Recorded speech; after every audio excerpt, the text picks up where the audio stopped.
صباح الفل والهنا عليكم. الفلفله الحمراء ماليه سوق دلوقتي ورخيصه جدا، لكن في الايام العاديه بتبقى غاليه قوي، وكمان لما تبقى مفرومه بتبقى غاليه جدا جدا ومفيش غنى عن البيت.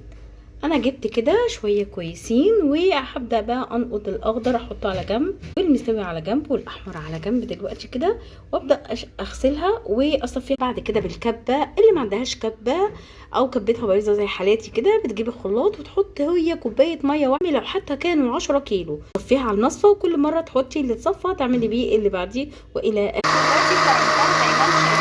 شايفين الجمال؟ هصفيها بقى كويس كده، اضغط عليها كده تتصفى زي ما انتم شايفين كده، مش هرميها طبعا. بعد ما صفيتها ده الشكل الجميل. الفلفله الحمراء البارده احط عليها الملح اقلب. دلوقتي عبيت الفلفله البارده والباقي في الفريزر، الهالبينو الحراق وهحطيها كمان.